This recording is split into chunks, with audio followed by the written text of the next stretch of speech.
खून की जगह से चबूतरा फटने लगा और बरगद का पेड़ 2 हिस्सों में कट गया। चबूतरे में पड़ी दरार से काली रोशनी बाहर आने लगी।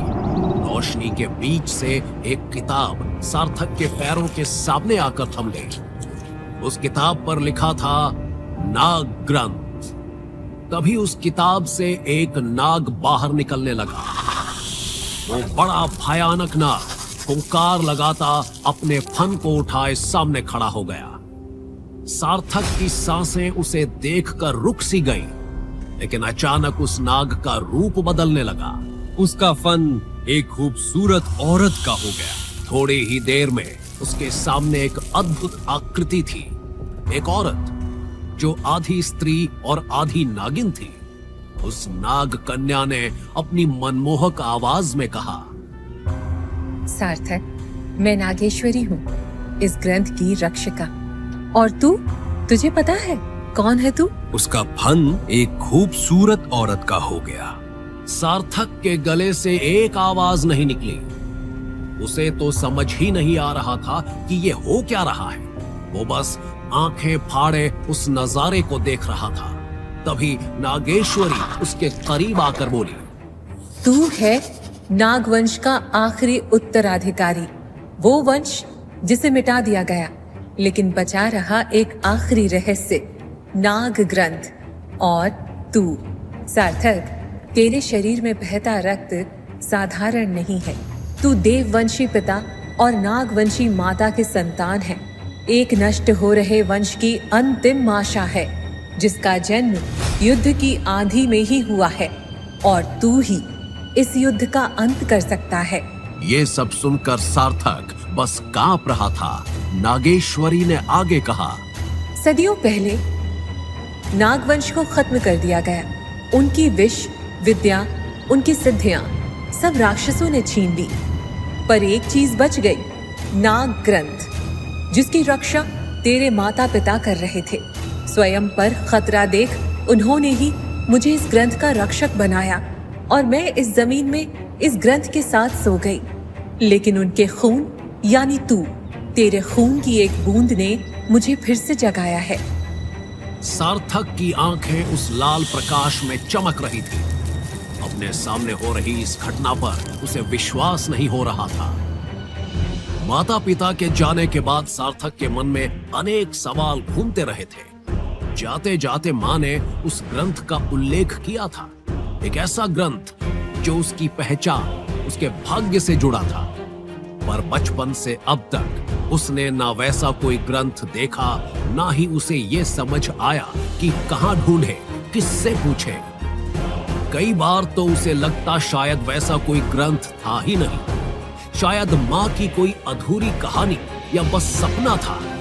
लेकिन आज तो कई नाम मिले, नागेश्वरी, नागवंश, नाग ग्रंथ।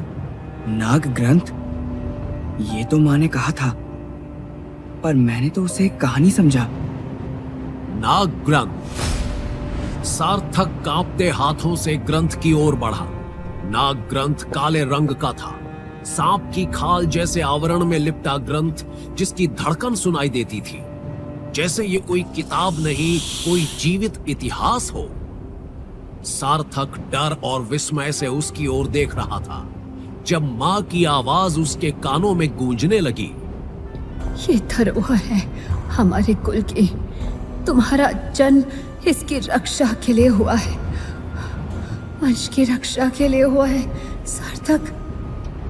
कपकपाते हाथों से सार्थक ने नाग ग्रंथ को हाथ में लिया और उसके पहले पन्ने को खोला। वहां लिखा था, नाग ग्रंथ खोले वही जिसमें बहे लहू सही।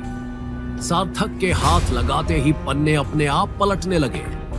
हर पन्ने पर था अद्भुत तांत्रिक मंत्र, भूल चुके सिद्धि मार्ग और रहस्यमयी नाग विद्या, जो नागवंश को शत्रुओं से बचाने और अमरता के करीब ले जाने के लिए रची गई थी। इन मंत्रों की मदद से नाग अमरता के करीब पहुंच सकते थे। उनका विष नाशक नहीं, रक्षक बन सकता था। यही वो रहस्य था जिससे राक्षस कांपते थे। अगर नाग ये शक्ति पूरी तरह पा जाते तो राक्षसों के तंत्र, उनकी सत्ता और उनका डर सब समाप्त हो जाता। इसलिए उन्होंने नाग वंश को मिटा दिया। अब ना वो ज्ञान बचा था ना नाग, बस बची थी एक किताब। और अब वो किताब सार्थक के सामने खुल चुकी थी। सार्थक जब भी अपनी माँ की बातों को याद करता, दिल में एक ही सवाल उठता, आखिर क्यों मारा गया उन्हें? गांव वालों ने कहा था कि वो काले तांत्रिक थे, पर सार्थक ने अपनी आंखों से देखा था उसके माता पिता लोगों की मदद करते थे, बीमारों को ठीक करते, सहायता करते। उसके माँ बाप सिर्फ रक्षक तंत्र जानते थे। तो फिर उनसे किसे डर था? कौन नहीं चाहता था कि उनका ज्ञान आगे बढ़े? किसने गांव वालों को भड़काया और क्यों?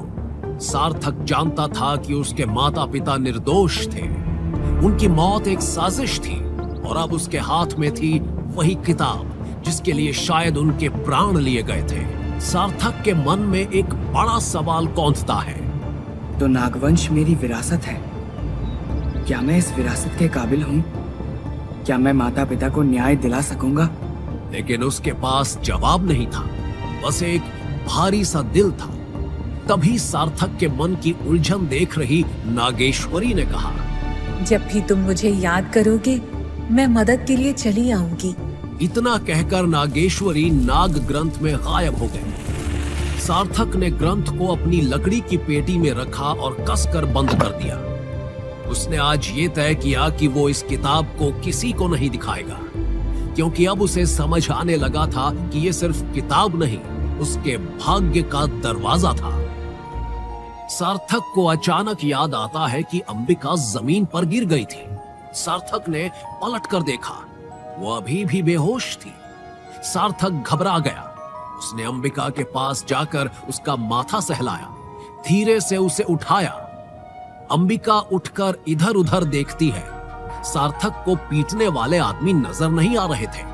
मौसम भी बिल्कुल साफ नजर आ रहा था। शाम हो गई थी। अंबिका को सार्थक की चिंता हुई। उसने पूछा, तुम्हें ज्यादा चोट तो नहीं आई? नहीं, वो दो लोग तो मुझसे डरकर भाग गए। मैंने बहुत मारा उन्हें। सार्थक की बातें अंबिका के चेहरे पर मुस्कान ले आई। वो थोड़ा शर्माकर बोली, देर हो गई है, मैं चलती हूँ। इतना कहकर अंबिका वहां से चली गई। अगले दिन की सुबह गांव में सूर्यधाम गुरुकुल के आचार्य रुद्र शंकर आए। सफेद दाढ़ी, चेहरे पर मंद मुस्कान, आवाज में खनक रखने वाले आचार्य रुद्र शंकर एक ऐसा प्रतिष्ठित नाम था जिन्होंने गुरुकुल में कई कोयलों को हीरे में बदल दिया था। गांव का घोषक ढोल पीटते हुए चौक पर आया। लोगों ने उसे घेर लिया। सुनो सुनो सुनो, जिन घरों के बच्चों की उम्र 16-17 है, उन सभी को शिक्षा नियम के अनुसार गुरुकुल ले जाने के लिए स्वयं आचार्य रुद्र शंकर आए हैं। अगले 1 घंटे में अपने बच्चों को महादेव मंदिर के सामने ले आएं। आचार्य रुद्र शंकर के सामने पूरा गांव महादेव मंदिर के सामने जमा हो गया।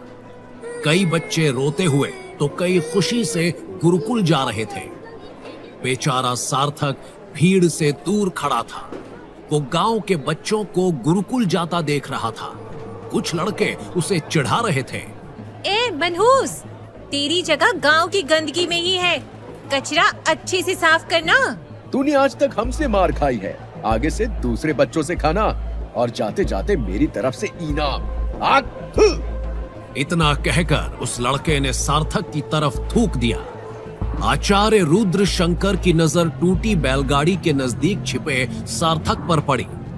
उन्होंने सार्थक को बुलाया और पूरा गांव आश्चर्य से आचार्य रुद्र शंकर को देखने लगा।